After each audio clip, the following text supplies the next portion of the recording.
Saudara-saudariku, apa kabar? Semoga kita semua senantiasa dimuliakan oleh Allah Subhanahu wa taala, dicintai, dirahmati, dan tentunya kita berharap semoga di hari pertama di bulan Dzulhijjah di tahun 1441 Hijrah ini seluruh amalan kita dicintai oleh Allah Subhanahu wa taala. Sebagaimana telah kami sampaikan dalam salah satu hadis Nabi SAW yang diriwayatkan oleh Al-Imam Al-Bukhari dalam kitab sahihnya dari sahabat Ibnu Abbas radhiyallahu taala anhuma, bahwa Nabi SAW pernah bersabda bima makna ma min ayyamin al-amalus salihu fiha ahabbu ila Allah. Tidak ditemukan perjalanan hari dari bentangan waktu selama setahun itu saat amal soleh di hari-hari itu menjadi dicintai oleh Allah Subhanahu wa taala min hadhil ayyam al-ashr, terutama 10 hari pertama di awal bulan Dzulhijjah itu. Karena itu di pertemuan yang lalu kita pernah saling mengingatkan saat kami menyampaikan untuk membuat program utama amal-amal kita menjadi soleh dan dicintai oleh Allah Subhanahu wa taala yang mungkin kita bisa turunkan sehingga itu menjadi lebih tertata, terukur, dan mudah kemudian untuk kita eksekusi dalam agenda harian kita. Akan lebih baik jika kita bahkan mulai di hari ini sudah memiliki menu amalan dimaksud. Ya, kita mulai pelan-pelan lah ya. Misalnya untuk hari ini kita maksimalkan untuk menu sholat dulu, dikeluarkan ya, seperti kami sampaikan yang malam porsi sholat sunnahnya ada apa saja. Kemudian peluang di pagi ini teman-teman ya, di awal duha kan ada syuruk ya, mungkin setelah video ini diupload sudah lewat, ada duhanya, ada qabliyah zuhurnya, ba'diyah zuhurnya ya. Kemudian salat mutlak itu yang sebelum asar 4 rakaat, kemudian ba'da maghrib 2 rakaat ya, qabliyah isyanya 2 rakaat, ba'diyah 2 rakaat, dan ada kesempatan qiyamul lail di malam nanti jika Allah berkenan memberikan kesempatan kita hidup. Ya sederhana kita tuliskan ya di buku catatan kita misalnya, kemudian atau boleh juga kita bisa keluarkan dalam bentuk lembaran kertas ya, yang kemudian kita tempelkan, kita foto dulu, masukin ke handphone kita ya, kemudian disimpan di wallpaper yang paling depan ya di handphone kita, sehingga ketika kemudian kita buka itu pengingat amalan kita. Itu menjadi hal standar yang bisa kita lakukan. Kemudian target setelah itu Al-Quran ya, mau baca berapa banyak hari ini ya, sedekahnya dan amalan-amalan lainnya tentunya yang kita bisa maksimalkan, termasuk puasa di dalamnya yang bisa kita perbanyak. Untuk mendukung itu, insya Allah kita akan berikhtiar untuk melihat dan juga bisa berinteraksi dengan teman-teman semua melalui kolom pertanyaan khusus yang bisa kita tunjukkan dan kita diskusikan.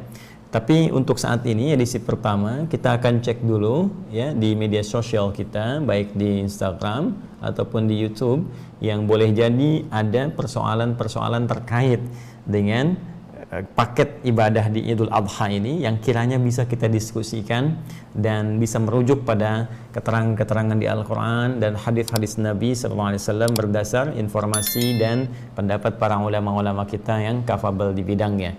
Nanti setelah ini kita akan coba sajikan satu line khusus yang di situ mungkin teman-teman bisa menghadirkan pertanyaan-pertanyaan sehingga kita bisa lebih mudah untuk mengamati, mencari referensi dan mendiskusikannya dengan teman-teman semua.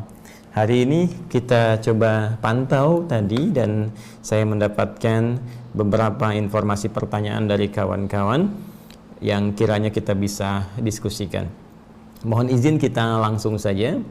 Pertama dari Instagram, ada akun, saya mungkin tidak sebutkan akunnya ya, yang langsung saja saya bacakan.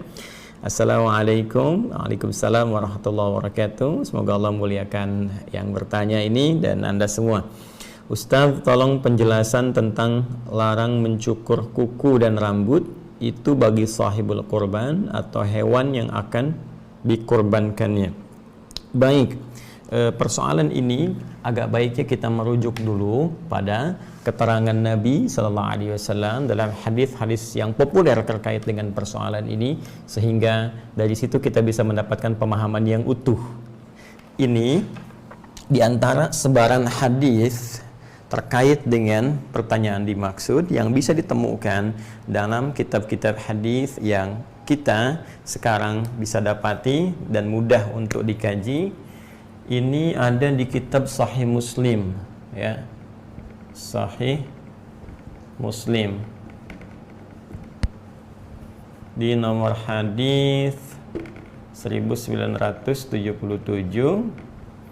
Kemudian rawinya itu sahabat Sa'id, ya, Ibnu Al-Musayyab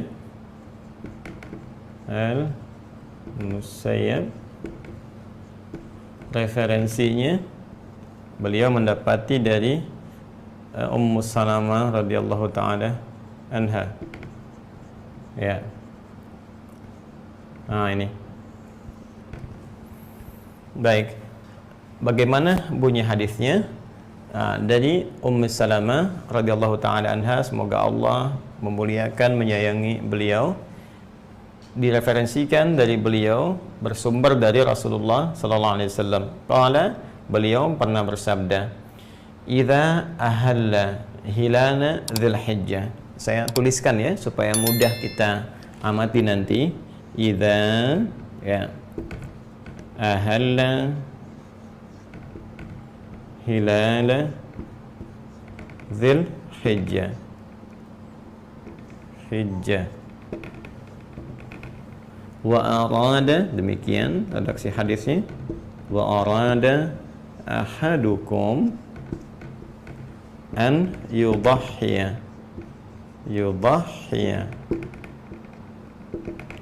fala yamassa, redaksi pertama begini, fala yamassa, redaksi keduanya falyumsik,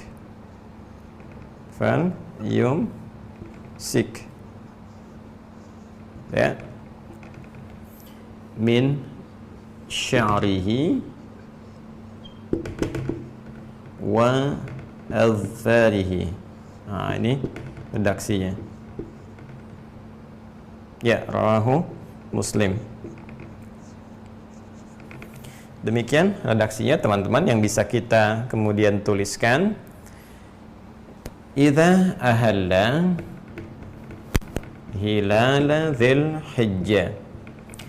Jika, kata Nabi SAW, telah diketahui awal bulan Dzulhijjah, ya, hilal yang dimaksud di sini ahalla itu muncul di awal, ya, hilala jadi hilal, jadi hilal yang muncul menandakan tibanya awal waktu di hari baru, bulan baru. Itu yang kemarin telah kita bahas, ya.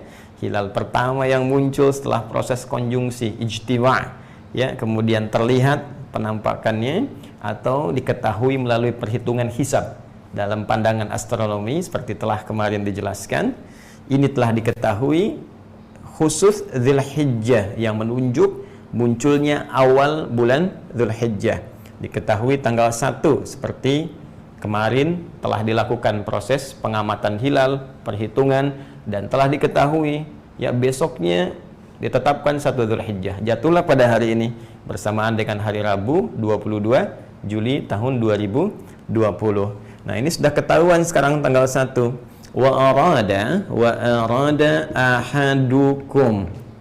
Dan di antara kalian, kata Nabi sallallahu alaihi wasallam menunjuk kepada kita umatnya, arada, ada yang berkeinginan, an yudahhiya, untuk berkurban, ya, dalam proses nanti saat masuk Idul Adha, dimulai dari tanggal 10, ya, berlanjut nanti di hari tasyrik setelahnya 11, 12, 13. Jika dari sejak awal bulan Dzulhijjah ini sudah masuk, ada di antara kalian yang berkeinginan untuk menyembelih hewan kurban, ya, ikut berkurban kalau dalam redaksi bahasa Indonesianya. Fala yamassa, ini redaksi pertama, maka jangan sekali-kali menyentuh. Redaksi kedua, falyumsik, maka hendaklah ia menahan, ya, untuk tidak mengerjakan. Ini Ustadz kok ada 2 redaksi, bahkan bisa banyak redaksi, 3, 4, 5, 6, 7 dalam satu esensi yang sama. Itu informasinya disampaikan dengan diksi yang bisa berbeda walaupun substansinya sama. Kenapa? Karena hadis itu berbeda dengan Al-Quran. Al-Quran lafaz dan maknanya langsung dari Allah Subhanahu wa Ta'ala, dijaga oleh Allah dan tidak akan mengalami perubahan walau satu titik harokat pun. Jadi saat kita membacanya pasti akan sama dari sejak diturunkan sampai dengan sekarang. Dulu Iqra, sekarang tetap Iqra. Dulu Alam Nashrah, sekarang tetap Alam Nashrah. Yang di Al-Baqarah, yang di Ali Imran, Alif Lam Mim, sampai sekarang pun tetap Alif Lam Mim, ya, tidak tertukar menjadi Alam atau yang di Alam Nashrah menjadi Alif Lam Mim sampai sekarang. Ya, dan itu ada jaminan di Quran surah ke-15 ayat ke-9. Inna nahnu nazzalna dzikra wa inna lahu lahafizun. Sungguh kami yang telah menurunkan Al-Quran sebagai pengingat untuk mendekatkan diri kepada Allah, dan kami jamin, kami sendiri, kata Allah. Jadi kalau ada redaksi kami, ingat ta'zimun nafsi, ta'zimus sya'ni, menunjuk keagungan Allah Subhanahu wa Ta'ala dan keistimewaan informasi yang akan disampaikan. Jadi kalau menerjemahkan lengkapnya begini, dan demi keagunganku dan kemuliaan Al-Quran yang diturunkan ini, akan dijaga Al-Quran ini sampai kapanpun sehingga tidak mengalami perubahan sedikit pun. Berbeda dengan hadis. Hadis maknanya disampaikan, diisyaratkan oleh Allah kepada Nabi Sallallahu Alaihi Wasallam. Kalimatnya sederhana ketika Allah berfirman di surah An-Najm itu, wa ma yantiqu 'anil hawa in huwa illa wahyu yuha. Nabi Sallallahu Alaihi Wasallam ketika memberikan arahan, pedoman hidup yang disampaikan, ditunjukkan oleh beliau, diucapkan di lisan mulianya, bukan bersumber dari nafsunya tapi bimbingan dari Allah Subhanahu wa Ta'ala. Nah, ada yang ketika maknanya diilhamkan, diwahyukan, disampaikan oleh Allah pada diri beliau untuk diutarakan, kemudian diksinya, ya, kalimatnya, pilihan katanya bersumber dari lisan beliau. Jadi maknanya dari Allah, lafadznya dari Nabi Sallallahu Alaihi Wasallam. Itulah hadis. Saya ulang, itulah hadis. Jelas ya? Jadi hadis kadang bisa berbentuk penjelasan dari Al-Quran yang kemudian lafaz dan maknanya langsung dari Allah. Contoh misalnya, ya, Allah memberikan perintah wa aqimus shalah, tunaikan salat. Maka bagaimana kemudian detailnya dijelaskan kepada kita? Maka Nabi memberikan penjelasan. Seperti di hadis Muslim nomor hadis 397 itu, ketika Nabi SAW memberikan penjelasan kepada sahabat Khalad bin Rafi' Az-Zuraiqi, kata beliau, disampaikan, pertama, jika kamu idza qumta ila shalah, ingin menunaikan salat dengan sempurna, maka pertama adalah asbighul wudu, sempurnakan wudu, thumma istaqbilul qiblah, menghadap ke arah kiblat. Nah, ini kalimat-kalimat Nabi ini disebut hadis karena lafadznya dari Nabi tapi petunjuknya dari Allah Subhanahu wa Ta'ala. Pun demikian dengan persoalan kurban, turun ayat misalnya Quran surah ke-22 ayat ke-34, walikulli ummatin ja'alna mansakan liyadhkuru ismallah ala ma razaqahum min bahimatil an'am. Dan di setiap umat kami berikan tata caranya untuk beribadah, ya. Di antara ibadah ini dengan berkurban yang tujuannya untuk mengingat seluruh karunia-karunia yang telah Allah anugerahkan kepada setiap hamba. Di antara karunia itu ada yang berupa binatang ternak yang bisa dikorbankan, dan dengan kurban itu bisa mengingat Allah Subhanahu wa Ta'ala. Teknisnya bagaimana? Ketika akan berkurban, kapan waktunya, seperti apa caranya, maka muncul di antaranya hadis ini.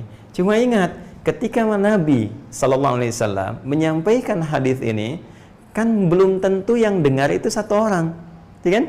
Ada 2 orang, 3 orang, 4 orang, 5 orang.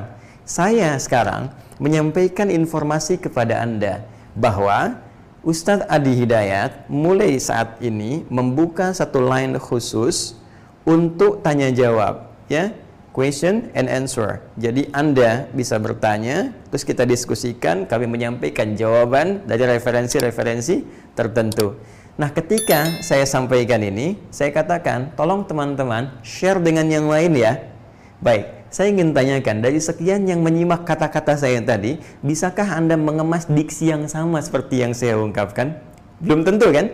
Karena zaman dulu, ya zaman Nabi, Anda bisa bayangkan, itu kan belum ada IG, ya belum ada YouTube, belum ada Facebook, belum ada rekaman. Kalau sekarang Anda bisa ambil potongan videonya, Anda share. Seperti Anda dengar dari saya, Anda cukup kasih narasi sedikit, ini pesannya. Tapi kan zaman dulu tidak. Ya, sekarang saja yang bisa seseorang mengambil video misalnya menyampaikan, itu narasinya bisa berbeda satu dengan yang lain. Maka bagaimana di zaman Nabi ketika beberapa orang mendengar informasi, lantas setiap orang ini menyampaikan lagi pada yang lainnya.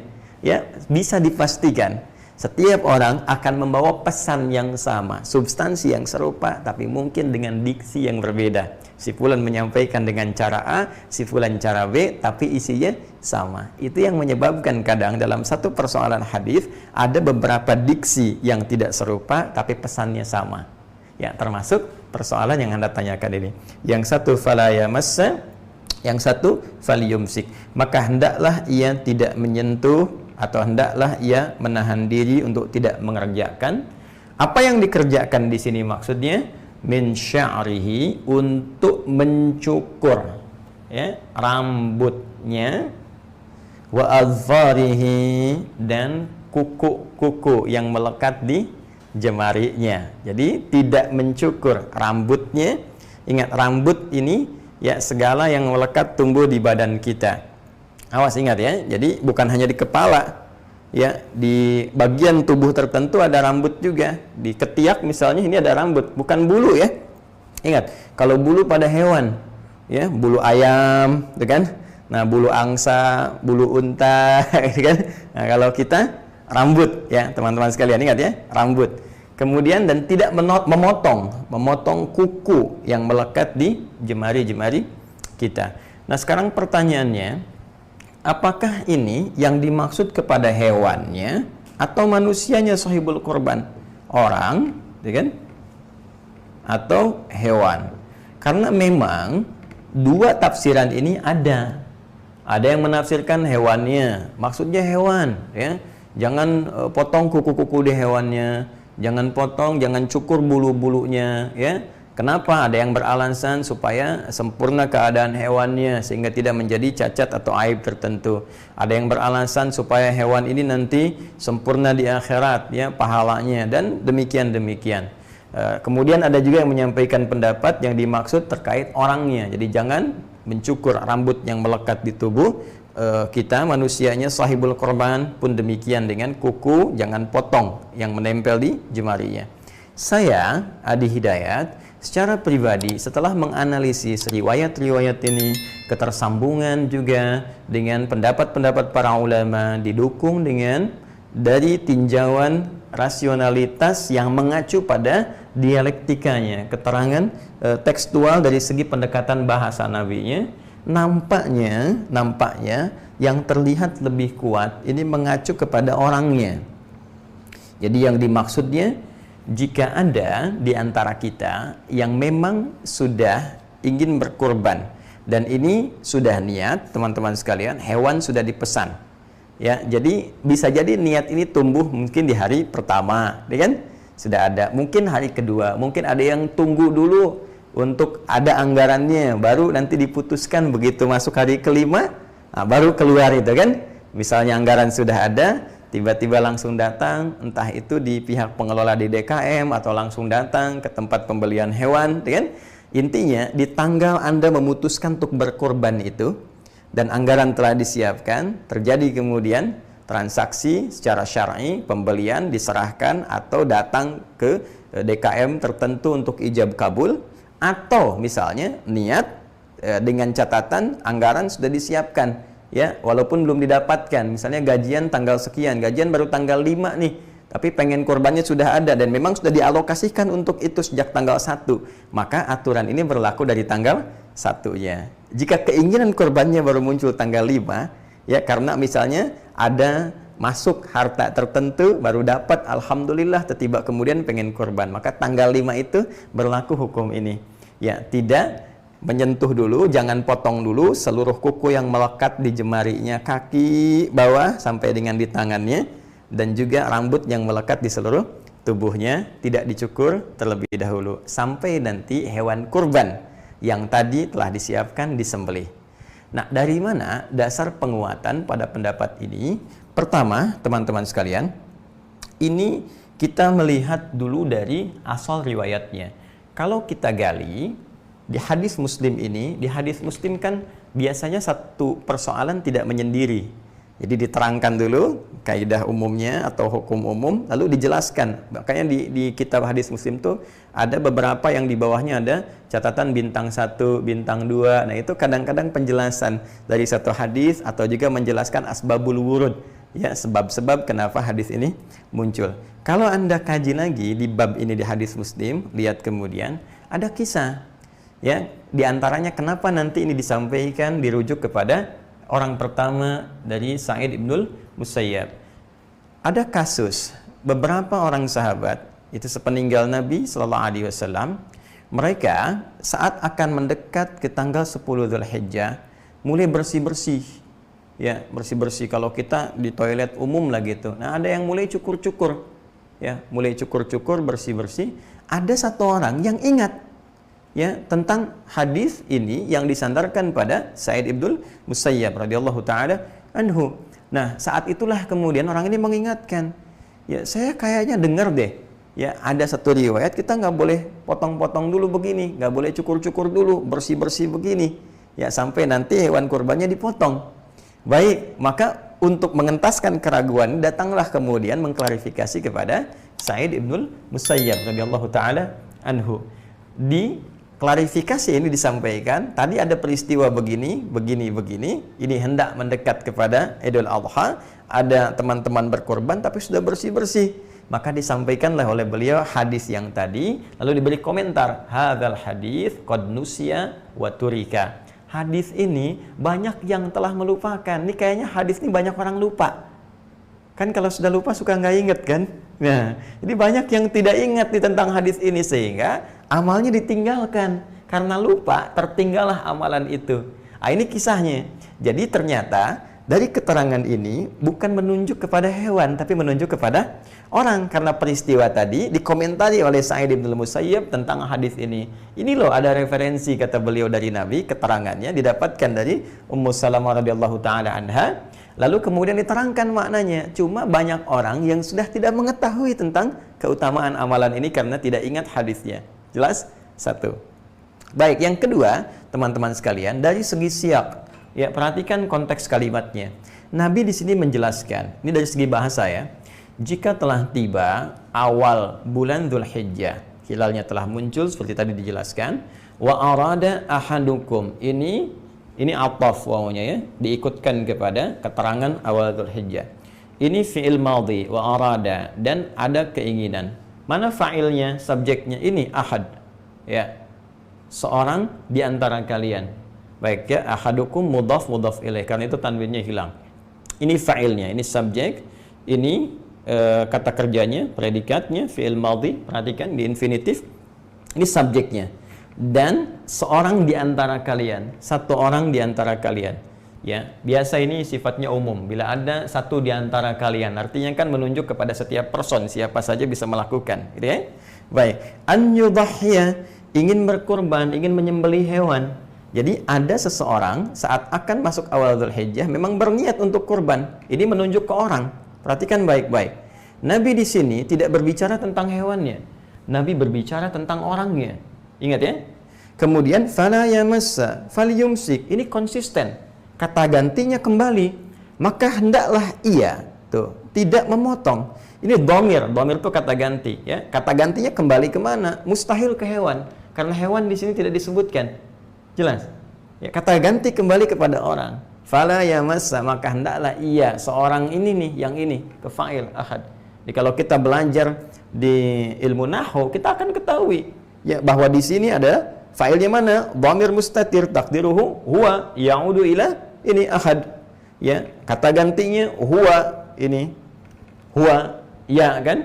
wa huma hum hiya huma huna hunna anta antuma antum anti antuma antunna ana nahnu. Ini huwa, dia. Kembali ke sini, ya. Dia ini, orang yang akan berkorban ini hendaknya menahan diri untuk tidak mencukur atau memotong. Hendaklah jangan menyentuh sama sekali. Apanya? Rambutnya. Maksudnya jangan menyentuh di sini, jangan cukur, ya. Terus jangan potong rambutnya. Tuh konsisten kata gantinya. Ya, min sya'rihi, hi, ini ke huwa. Ya. Asalnya hu, tapi karena ada huruf jar min, jadi harakatnya ikut ke sini. Syi'ri, ya. Ini isim, ya, kemudian majrur karena mim, kemudian tanwinnya hilang liidhafati ala dhamir karena mudhaf, ya, kepada dhamir, ya. Ini mudhaf ilaih takdirnya. Huwa karena ini harakatnya ada min huruf jar, maka ini ikut i, min sya'rihi, ya. Min ila an ala fi rubba ba kaf lam. Kalau ada huruf ini sebelumnya, maka harakat setelahnya standarnya menggunakan kasrah. Jadi ini konsisten, kembali ke huwa ke sini, ya, ke sini. Kemudian adharihi, kuku-kukunya sama, hu-nya juga, huwa-nya ke sini lagi. Jadi tidak ada yang menunjuk hewan di sini. Karena itu kita bisa simpulkan bahwa keterangan dari satu asbabul wurud, sebab-sebab munculnya hadis ini, salah satunya menerangkan tentang kejadian orang. Konteks pembicaraan yang disampaikan Nabi pun di hadis ini merujuk kepada orang, tidak ditemukan hewan. Jelas? Dua. Yang ketiga, teman-teman sekalian, kita ambil secara logika, rasionalitas. Mohon izin, apa faidahnya potong kuku hewan? Baik, rasanya kok sulit ditemukan dalam karakter kebiasaan. Kalau manusia itu terbiasa potong kuku. Nah, sekarang Anda mau potong kuku sapi, mau ngapain gitu? Ya, dan saya tidak membayangkan begitu mau dipotong mungkin sapi bereaksi kakinya ke depan atau kambing gitu, ya. Nah, jadi ini di luar kebiasaan gitu, ya. Ini mohon izin, ini kan diskusi ilmiah gitu, ya. Jadi kita bisa melihat apa yang kira-kira argumentasinya bisa menguatkan dan meyakinkan kita bahwa ini yang dimaksudkan oleh nas. Jadi secara rasional yang menunjuk kepada karakteristik potong kuku dan cukur rambut itu kan lebih ke manusia.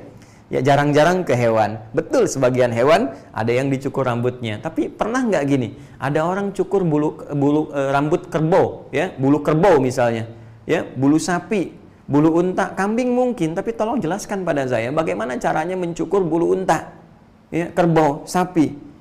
Kan di sini kita penting untuk menganalisis dari segi rasionalitas, ya, kemudian nasnya juga sehingga bernas apa yang disampaikan, dan juga konteks dari segi dialektika kebahasaan, dan semua tiga unsur ini terpenuhi untuk menunjuk kepada manusianya.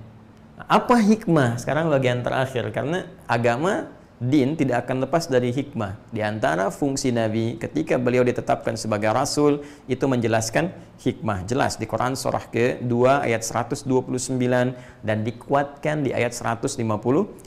Di ayat 151 penegasannya jelas. Kama arsalna fikum rasulan minkum yatlu alaikum ayatina wa yuzakkikum wa yuallimukumul kitaba wal hikmah. Menjelaskan hikmah, ya, esensi dari sebuah perintah juga larangan, apa esensinya, apa manfaatnya. Baik, di antara yang patut diketahui bahwa Allah Subhanahu wa taala mengapresiasi ibadah yang sangat tinggi nilainya ini.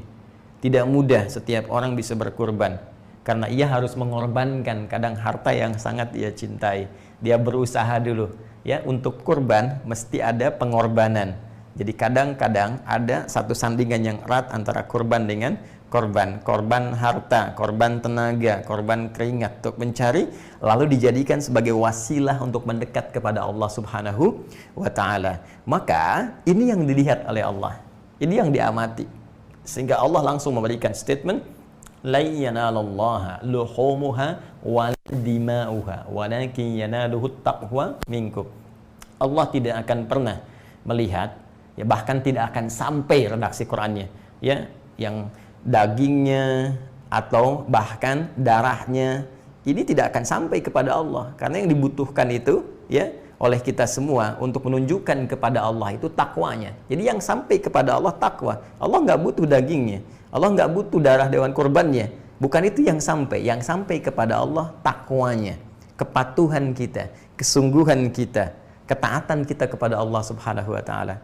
Dan dengan ketaatan ini, ketika takwa kita hadirkan dan cinta Allah datang kepada kita, karena semua amalan yang dikerjakan di bulan-bulan Dzulhijjah ini di awalnya menjadi amalan yang dicintai. Tadi saya tegaskan di pembuka talim kita pada hari ini kan, ketika cinta Allah diturunkan kepada orang yang melakukan amalan takwa ini, maka yang pertama Allah berikan kepada orang yang dicintainya, hamba yang dicintainya adalah ampunan dosa.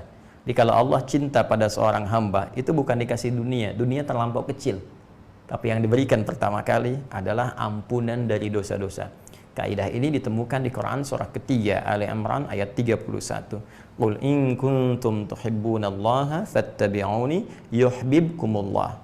Apa yang terjadi setelah yuhibbukumullah? Wa yaghfir lakum dzunubakum.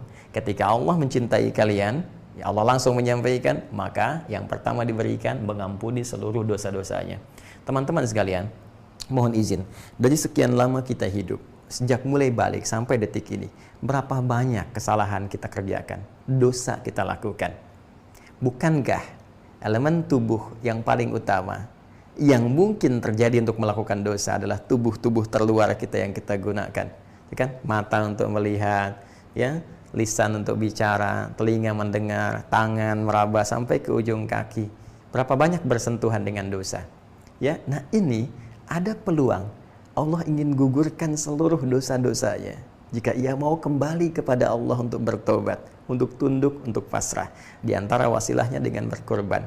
Apresiasinya, Allah akan berkenan dengan izinnya mengampuni seluruh dosa-dosa dari ujung rambut kepalanya sampai ujung kuku di kakinya. Karena itu, jangan pisahkan dulu ini. Khawatir di kuku ini pernah menjadi saksi dari maksiat yang pernah dikerjakan oleh tangan. Kemudian sebelum tiba ampunan itu terpisah ini, ya, dari jemari tangannya, belum diistighfari, ya. Khawatirnya dosa sudah diampuni, tapi karena terpisah dia menjadi saksi di akhirat nanti. Karena nanti saat hisab ada suasana dalam riwayat, ada yang langsung diberi syafaat, ditutup semua, tutup semuanya, karena ketakwaannya, ya, nanti yukaffir anhu sayyi'atihim, ya, dihapuskan oleh Allah segala kesalahannya, tutup habis. Jadi nggak dibuka, kemudian langsung yang baik-baiknya muncul. Ada yang kedua, hisabnya dibuka, ditunjukkan, disaksikan salah, cuma diampuni. Dengan rahmat Allah, diampuni dia.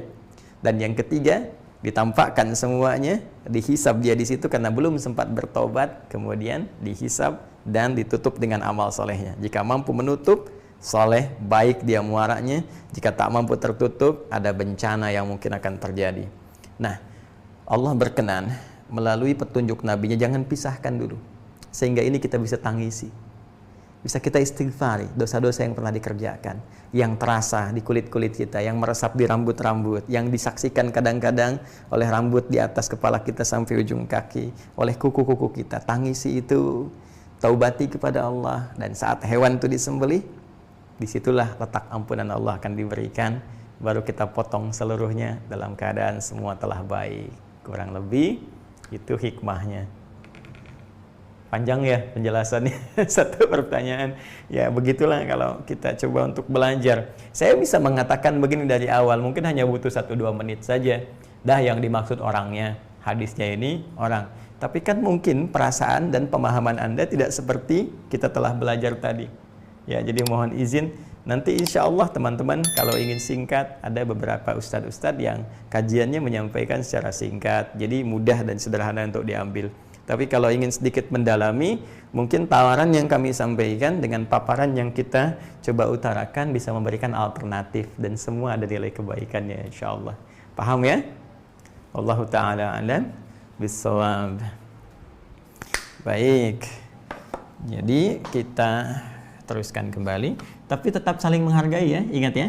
Jadi kalau ada yang berpendapat hewannya, ya tidak ada masalah, itu kita hargai, kita hormati. Jadi jangan sampai karena perbedaan pendapat saling berselisih. Bismillah. Doain saya ya saudara-saudariku dimanapun kalian berada. Saya dijadwalkan operasi usus buntu besok jam 10. Maksudnya hari ini ya, karena kita lihat nih 13 jam yang lalu. Mudah-mudahan Allah angkat penyakit ini sehingga kembali bisa beraktivitas seperti biasa. Amin. Semoga Allah berikan kemudahan dalam tindakan yang akan berlangsung. Semoga Allah anugerahkan kesembuhan kepada saudari kita yang bertanya ini, FR, dan semoga dengan kesembuhan itu Allah tanamkan kepada jiwa saudara kita ini petunjuk terbaik untuk semakin lebih dekat dengan Allah dan merasakan manisnya di balik ujian. Ya, karena semua apa yang Allah ujikan itu tentunya ada nilai-nilai kebaikan. Nabi SAW pernah bersabda, Innallaha idza ahabba abdan ibtala. Sungguh Allah itu kalau tengah cinta kepada seorang hamba akan memberikan ujian kepadanya. Nah, jadi tadi redaksi yang tadi mengampuni dosa, yang ini ngasih ujian. Ya, kenapa? Karena gini, ya, cara berpikirnya. Orang itu kan kalau diuji, itu cenderung ingin cari solusi kan? Ya, kalau sedang punya masalah, ingin cari solusi kan?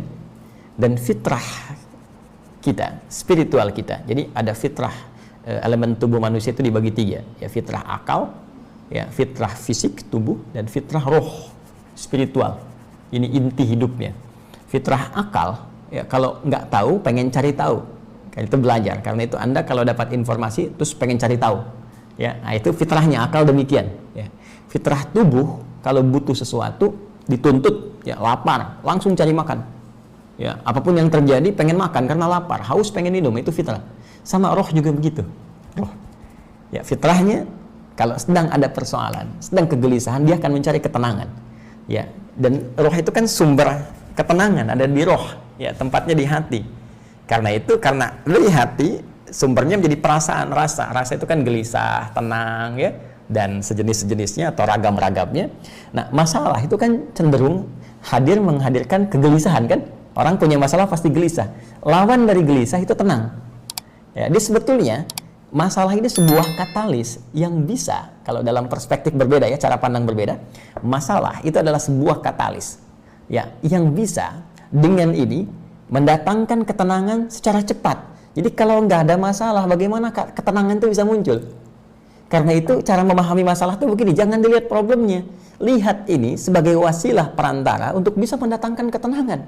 Sebab kalau nggak ada masalah, kegelisahan nggak ada. Kalau gelisah nggak ada, nggak bisa mencari ketenangan.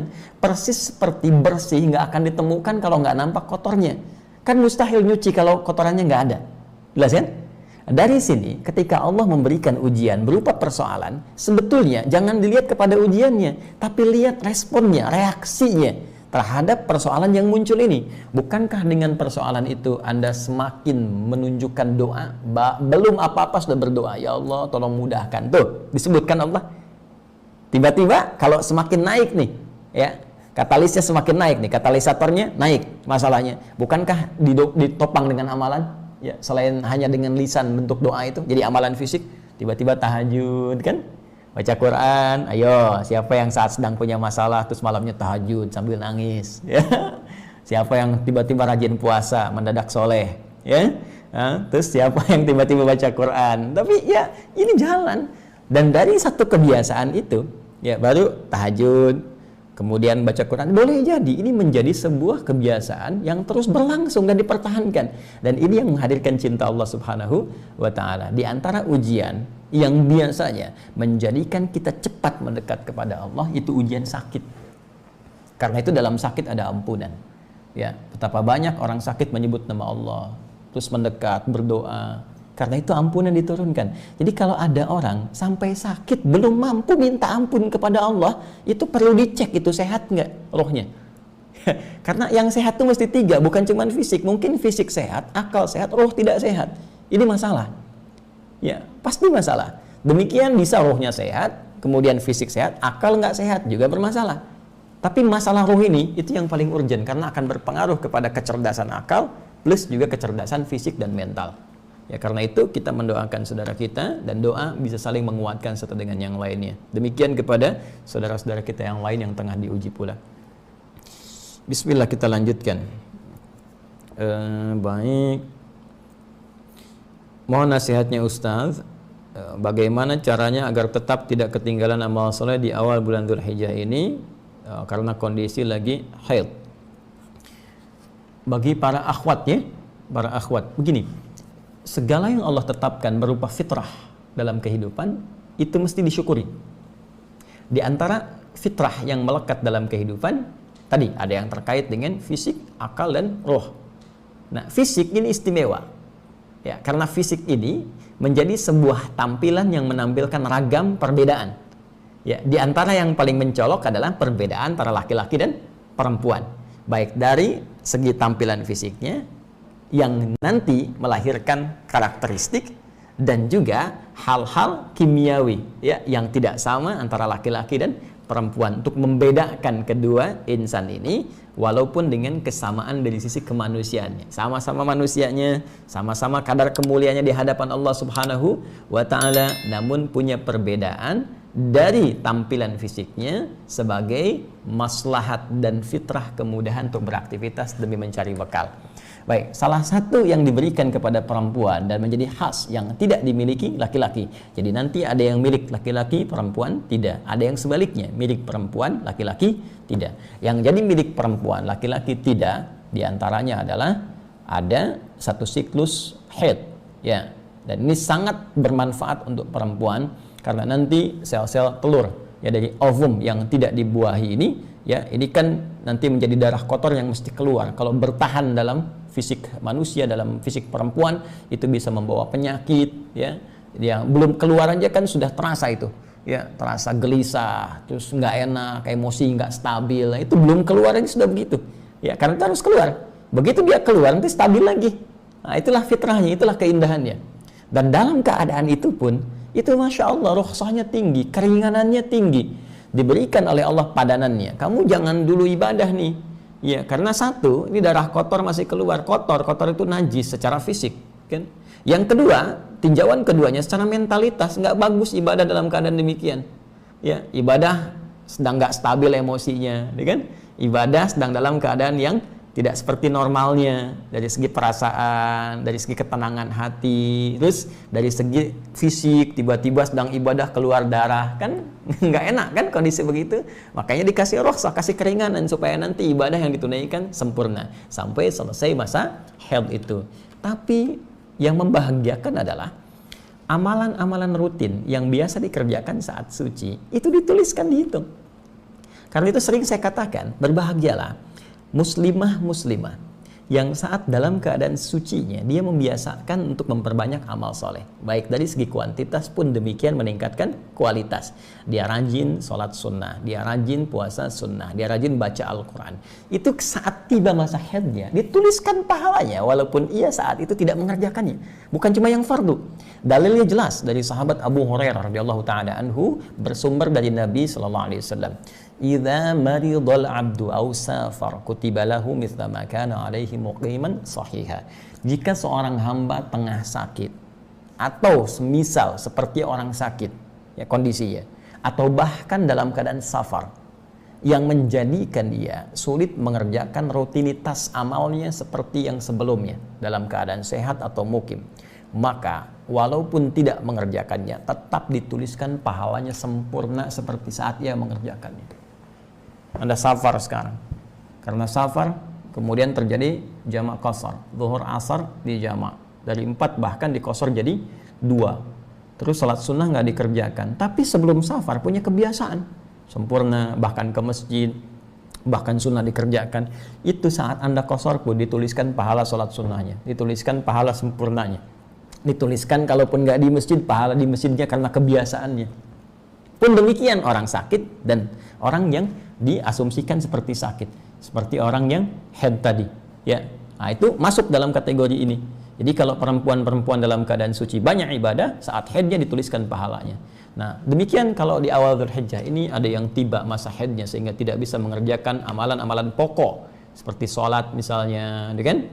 Kemudian untuk baca Al-Quran ya dalam pendapat yang rajih. Kemudian juga amalan-amalan yang sifatnya tak mungkin dilakukan secara khusus seperti puasa misalnya, karena ikut dia. Ada ikhtilaf di puasa, tapi saya menguatkan pendapat yang tidak puasa ya saat dalam kondisi haid ini. Jadi dia tidak puasa, tidak sholat, tidak baca Al-Quran. Nah, peluang ini bisa dimanfaatkan untuk mengerjakan amalan lain. Kan tidak terhalang untuk berzikir ya, mengingat Allah dengan istighfar, minta ampun sama Allah, belajar dari tafsir, belajar tajwid, ya kan?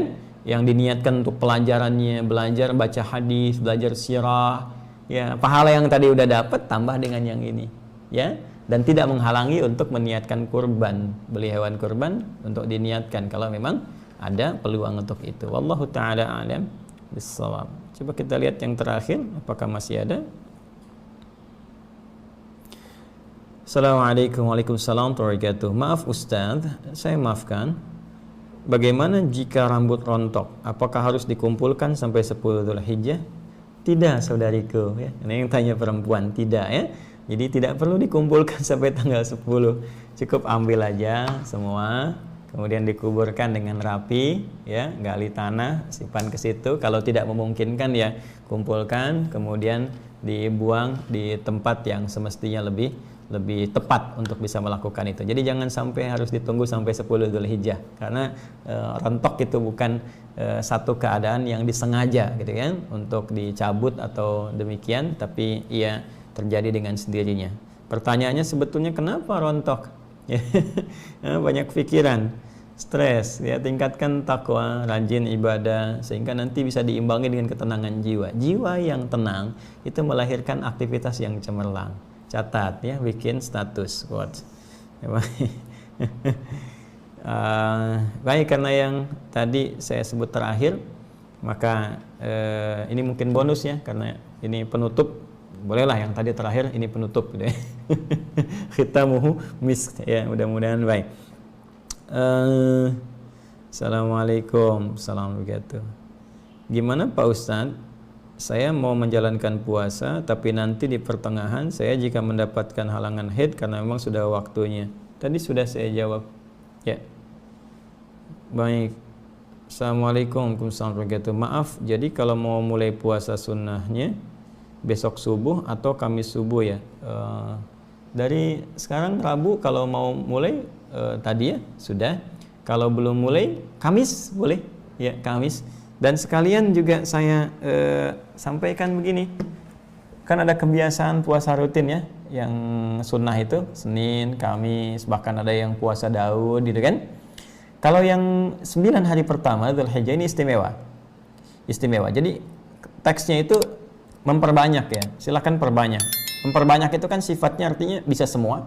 Bahkan disebutkan karena Rasulullah SAW yasumut tis'an min Dzulhijjah, adalah Nabi SAW terbiasa memperbanyak puasa, bahkan ada yang menerjemahkan puasa 9 hari penuh ya, 1 sampai dengan 9. Ada yang menerjemahkan memperbanyak puasanya. Jadi memperbanyak itu relatif pada kebiasaan dan kekuatan serta kemampuan muslim yang dimaksudkan atau muslimahnya. Ada yang belum pernah puasa, ya bagi dia satu banyak. Ya, bagi dia satu banyak. Kalau pengen satu, mungkin kita siapkan tanggal 9-nya, karena itu yang paling istimewa di antara 1 sampai 9. Tapi kalau mau, latihan dulu. Karena kan bagi orang yang belum biasa puasa, tidak mudah puasa sehari itu. Jadi Anda bisa berlatih. Kalau hari ini belum, hari kedua misalnya Kamis ya puasa, ya kan? Nanti mungkin karena nggak biasa, zuhur sudah lapar, asar nggak tahan, buka, gitu kan? Nah, nanti lanjutkan lagi, Jumat Sabtunya tahan dulu, Ahad tahan, Senin mungkin puasa lagi. Nah, jadi naik sampai nanti tanggal 9 terbiasa. Ya, itu bisa dicoba juga ke anak-anak yang baru baligh ya, untuk bisa berpuasa tanggal 9. Tapi kalau Anda sudah rutin, sudah biasa, bahkan yang puasa Daud misalnya, nah ini bisa diteruskan. Bahkan naik level, yang tadinya sehari puasa, sehari tidak, bisa ini 9 hari berturut-turut puasa. Ya, bahkan kalau misalnya Anda bertanya, Ustaz gimana kalau Kamisnya pas saya buka puasa Daudnya? Pas masuk tanggal 9, nah ini bisa teruskan puasa boleh ya, dengan niat yang sekarang puasa di 9 pertama Dzulhijjah, dan itu pahalanya akan berbeda karena datangnya cuma setahun sekali ya. Kami kira demikian teman-teman sekalian. Jadi saya ingin sampaikan bahwa program ini akan coba kita buka sampai dengan tanggal 9 Dzulhijjah. Nanti mohon izin ya ke teman-teman admin ya, mohon nanti disiapkan baik di YouTube ataupun di Instagram. Jadi nanti kolom ya untuk tanya jawab. Dari tanya jawab ini diperkenankan teman-teman pemirsa, saudara-saudari kita bisa bertanya. Nanti dari pertanyaan ini setiap pagi saya akan usahakan, atau mungkin di waktu yang luang saya coba jawab sehingga nanti bisa diupload ya. Dan kalau sudah terukur kan gampang melihatnya.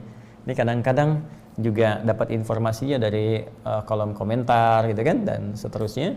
Kita khususkan. Semoga Allah muliakan kita semua, memberi jalan petunjuk kemudahan untuk kita beraktivitas, dan semoga seluruhnya diridhoi oleh Allah Subhanahu wa taala. Maafkan saya Semoga Allah melembutkan hati Anda untuk memaafkan saya, dan semoga kita semua sekali lagi dirahmati oleh Allah Subhanahu wa taala. Subhanakallahumma bihamdika asyhadu an la ilaha illa anta astaghfiruka wa atubu ilaik. Wa akhiru da'wana alhamdulillahi rabbil alamin. Assalamualaikum warahmatullahi wabarakatuh.